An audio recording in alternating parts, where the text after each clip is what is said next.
ये घटना अभी से करीब 100 साल पहले की है। 30 जनवरी साल 1925 को अमेरिका के केंटकी स्टेट में एक केव एक्सप्लोरर फ्लॉयड कॉलिंस एक केव को एक्सप्लोर करने के लिए उसमें घुसता है। इस केव का रास्ता बहुत छोटा था, इतना छोटा कि कोई भी इंसान सिर्फ क्राउल करके ही इसमें घुस सकता था। केव में बहुत अंधेरा था, तो फ्लॉयड अपने साथ एक लालटेन लेकर आगे बढ़ रहा था। इस केव में आगे बढ़ते बढ़ते फ्लॉयड एक ऐसे पॉइंट पर पहुंचा जिसको पार करना हर किसी के बस की बात नहीं थी, क्योंकि आगे रास्ता इतना सकरा हो चुका था जिसमें घुसना आसान नहीं था। इस केव में जो लोग आते वो इस पॉइंट पर आकर वापस लौट जाते। इस वजह से इस पॉइंट का नाम टर्न अराउंड पड़ा।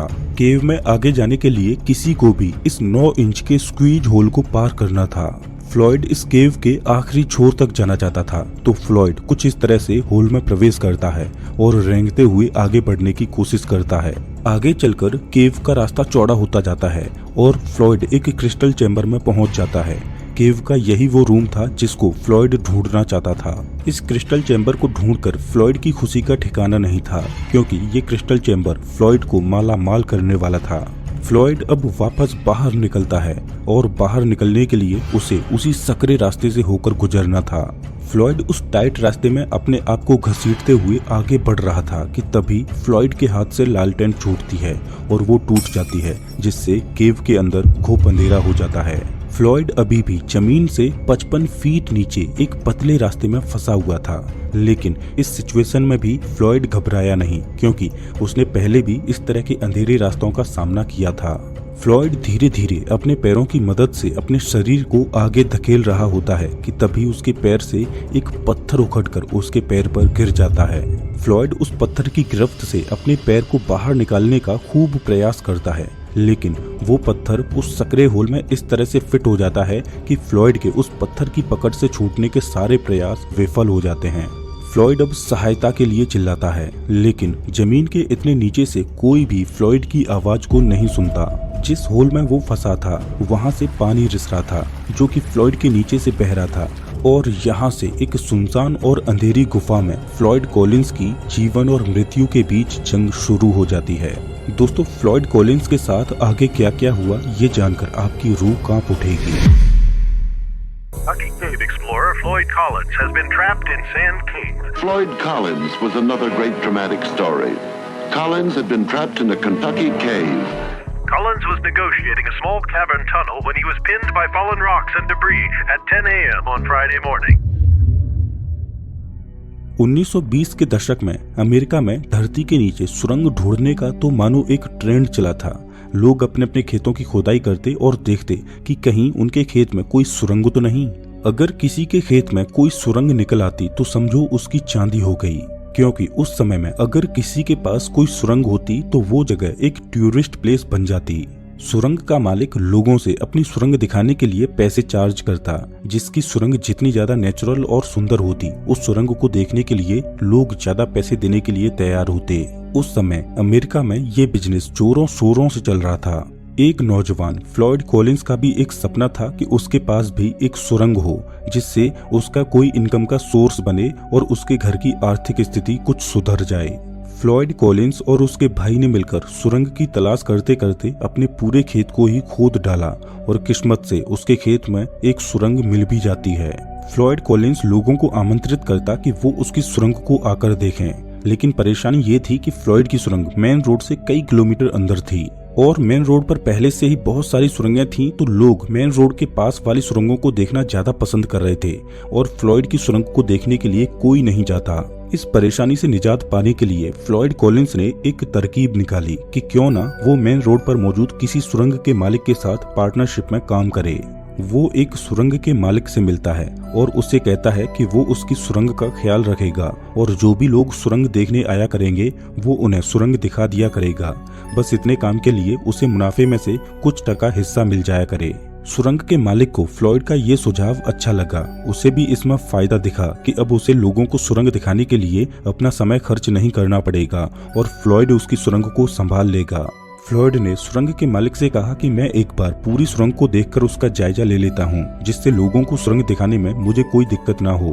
फ्लॉयड और सुरंग का मालिक ये बात अच्छे से जानते थे कि सुरंग में एक टर्न अराउंड रूम है जहाँ से आगे कोई नहीं जाता उस समय लोग क्रिस्टल केव को देखने के लिए ज्यादा आतुर होते और ज्यादा पैसे भी देते थे। दरअसल क्रिस्टल केव लाइमस्टोन से बनी होती है। ऐसी किसी केव को बनने में हजारों सालों का वक्त लग जाता है। क्रिस्टल केव देखने में बड़ी ही अट्रैक्टिव लगती है। फ्लॉयड एक लालटेन उठाता है और सुरंग को एक्सप्लोर करने के लिए निकल पड़ता है। उसे क्या पता था कि वो जिस सुरंग में जा रहा है वहाँ उसे अपने जीवन की सबसे खतरनाक लड़ाई लड़नी है। जैसा कि अभी मैंने आपको बताया कि लौटते समय फ्लॉयड का पैर एक पत्थर में फंस जाता है और वो उस अंधेरी गुफा में सहायता के लिए जोर जोर से चिल्लाता है। इस छोटी सी सुरंग में फंसे हुए फ्लॉयड को 24 घंटे बीत जाते हैं। फ्लॉयड के सुरंग में घुसने के अगले दिन सुरंग का मालिक अपने बेटे के साथ उस सुरंग पर आता है। उसके लड़के को सुरंग के मुहाने पर फ्लॉयड का कोट और टोपी दिखाई देती है। वो उन्हें अपने पिता को दिखाता है। सुरंग का मालिक समझ चुका था कि फ्लॉयड अभी सुरंग के अंदर ही है, लेकिन वो बाहर क्यों नहीं आया। सुरंग का मालिक तुरंत सुरंग के अंदर जाता है और फ्लॉयड को जोर जोर से पुकारता है, लेकिन वहां से फ्लॉयड का कोई जवाब नहीं आता। फिर वो उसी टर्न अराउंड रूम में आकर फ्लॉयड को आवाज लगाता है, तो इस बार उस छोटे से स्क्वीज होल में से फ्लॉयड की दर्द भरी आवाज आती है, जिसमें वो मदद की गुहार लगा रहा था। सुरंग का मालिक इस घटना की जानकारी तुरंत फ्लॉयड की फैमिली को देता है और फ्लॉयड का भाई होमर उसे बचाने के लिए उस केव में घुस जाता है। इस टाइट सुरंग में होमर को उस स्क्वीज पॉइंट को पार करके फ्लॉयड तक पहुंचने में कई घंटे गुजर जाते हैं। फ्लॉयड का भाई उसके पास पहुंचता है। वहां वो फ्लॉयड को खाने के लिए सैंडविच और कॉफी देता है और स्थिति का जायजा लेता है कि फ्लॉयड को किस तरह से बाहर निकाला जा सकता है। होमर ने सुरंग के मुहाने को चौड़ा करके उसे बाहर निकालने का प्लान बनाया। होमर छेनी हथौड़ा लेकर आया और एक बार फिर से उस सुरंग में घुसा और सुरंग की दीवारों को चौड़ा करने की कोशिश करने लगा, लेकिन इससे स्थिति और ज्यादा गंभीर होती जा रही थी।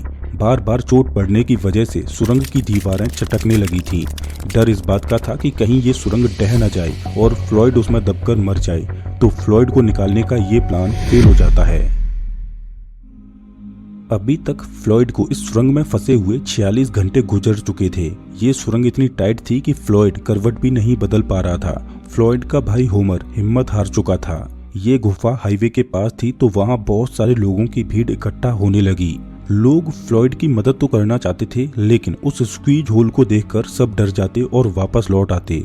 फ्लॉयड को उस सुरंग में फंसे हुए करीब 71 घंटे गुजर चुके थे और उस 9 इंच के स्क्वीज होल में फ्लॉयड के छोटे भाई होमर के अलावा कोई और जाने की हिम्मत नहीं कर रहा था। लेकिन एक रिपोर्टर, जो कि सच में एक सरफिरा था, वो फ्लॉयड का इंटरव्यू लेने के लिए इतना ज्यादा उतावला था कि वो उस 9 इंच के स्क्वीज होल को पार करके उन नुकीले पत्थरों को सहते हुए फ्लॉयड के पास पहुंचता है और उसका इंटरव्यू लेता है।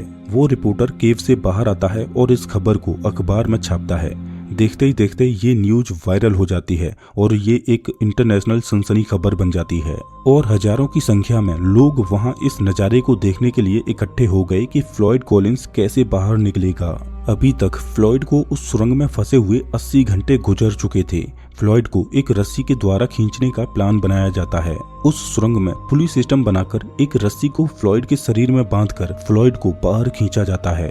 इधर रस्सी फ्लॉयड के शरीर को बाहर खींच रही थी और चट्टान फ्लॉयड के पैर को छोड़ने के लिए तैयार नहीं थी और बीच में फ्लॉयड दर्द के मारे चिल्ला रहा था। फ्लॉयड ने अपने भाई से कहा कि रस्सी से खींचना बंद करो, नहीं तो वो बीच में से फटकर 2 भागों में टूट जाएगा, और फ्लॉयड को बचाने का ये प्लान भी नाकाम रहा। अभी तक फ्लॉयड को सुरंग में फंसे हुए 100 घंटे से ज्यादा गुजर चुके थे और सुरंग के ऊपर 10,000 लोगों की भीड़ इकट्ठा हो चुकी थी, मानो वहां कोई मेला लग रहा हो। सुरंग में ठंड बहुत ज्यादा थी, तो फ्लॉयड को गर्म रखने के लिए वहां एक बल्ब लगा दिया जाता है।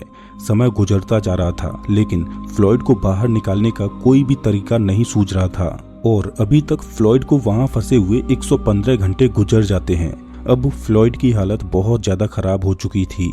फ्लॉयड को बचाने के लिए एक रेस्क्यू टीम आती है। उस टीम ने लोकेशन का जायजा लिया तो देखा कि हजारों की संख्या में वहां लोग खड़े होकर तमाशा देख रहे हैं और उनके वजन से सुरंग ने कोलैप्स करना शुरू कर दिया है।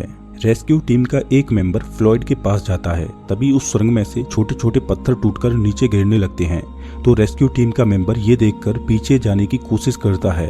अभी तक फ्लॉयड को ये समझ आ चुका था कि अब उसका बच पाना संभव नहीं है, ये सुरंग कभी भी ढह सकती है। फ्लॉयड इस सुरंग में अकेला नहीं मरना चाहता था, इस वजह से फ्लॉयड उस रेस्क्यू टीम के मेंबर से पीने के लिए पानी मांगता है, लेकिन पानी तो फ्लॉयड के नीचे से बहता जा रहा था और इतने दिनों तक फ्लॉयड उसी में से पानी पी रहा था। रेस्क्यू टीम का मेंबर फ्लॉयड की इस चाल को समझ चुका था कि वो उसे भी अपने साथ फंसाना चाहता है, तो वो तेजी से उस सुरंग से बाहर निकल जाता है। तभी वो सुरंग कोलैप्स हो जाती है और फ्लॉयड के पास आने जाने का रास्ता बिल्कुल बंद हो जाता है। अभी तक उस स्क्वीज होल के द्वारा फ्लॉयड तक खाना पहुंचाया जा रहा था, लेकिन अब फ्लॉयड से बाहरी दुनिया का संपर्क पूरी तरह से टूट चुका था। अब फ्लॉयड को बचाने के लिए एक नया प्लान बनाया गया। प्लान ये था कि ऊपर से फ्लॉयड तक एक रास्ता बनाया जाए और फ्लॉयड को निकाला जाए, लेकिन सवाल ये था कि सुरंग के ऊपर खोदाई कैसे की जाए। भारी मशीनों से खुदाई करके फ्लॉयड तक पहुंचने का रास्ता जल्दी बनाया जा सकता था, लेकिन मशीनों से खुदाई करने में इस बात का डर था कि कहीं मशीनों के वाइब्रेशन की वजह से पूरी सुरंग फ्लॉयड के ऊपर ही कोलैप्स न कर जाए। दूसरा प्लान ये था कि हाथों से खुदाई करके फ्लॉयड तक रास्ता बनाया जाए, लेकिन इस प्लान में समय ज्यादा लगने वाला था। लेकिन फाइनली दूसरे प्लान को ही चुना गया। ऐसा अनुमान लगाया गया कि हाथों से खुदाई करके फ्लॉयड तक पहुंचने में 30 घंटों का और समय लगेगा, लेकिन क्या फ्लॉयड इतने समय तक जिंदा बच पाएगा? जो लाइट बल्ब फ्लॉयड को गर्म रखने के लिए लगाया गया था वो अभी भी काम कर रहा था। एक जुगाड़ लगाकर लाइट बल्ब के वायर से एक रेडियो एम्पलीफायर को जोड़ा गया, जिससे फ्लॉयड के श्वास लेने से उस रेडियो एम्पलीफायर में फ्लक्चुएशंस आ रही थी, जो इस बात का सबूत थी कि फ्लॉयड अभी जिंदा है। फ्लॉयड तक सुरंग खोदते खोदते समय अनुमान से ज्यादा लगता जा रहा था और अभी तक फ्लॉयड को उस सुरंग में फंसे हुए 220 घंटे गुजर जाते हैं। जो सुरंग 30 घंटे में खोदी जानी चाहिए थी, उसको खोदते हुए 140 घंटे हो चुके थे, लेकिन अभी भी वो सुरंग पूरी नहीं खोदी थी और नीचे फ्लॉयड भूखा अपने जीवन की लड़ाई लड़ रहा था। लेकिन तभी स्थिति और खराब होती है। फ्लॉयड को फंसे हुए 15 दिन गुजर चुके थे और अभी भी फ्लॉयड जिंदा था, लेकिन तभी वो लाइट बल्ब जलना बंद हो जाता है। अब परेशानी ये थी कि उन्हें अब ये नहीं पता चल पाएगा कि फ्लॉयड जिंदा है या मर गया। फाइनली 18वें दिन खुदाई कंप्लीट होती है और वो उस सुरंग का रास्ता बनाकर फ्लॉयड तक पहुंच जाते हैं। फ्लॉयड का भाई होमर फ्लॉयड को निकालने के लिए नीचे जाता है।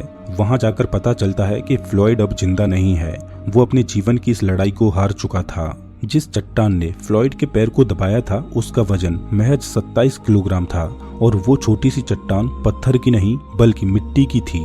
लेकिन वो सुरंग इतनी टाइट थी कि फ्लॉयड उस चट्टान को ना तो तोड़ पाया और ना ही उसे हिला पाया। ऐसा लग रहा था कि मानो वो चट्टान सदियों से उस सुरंग में फ्लॉयड का ही इंतजार कर रही थी।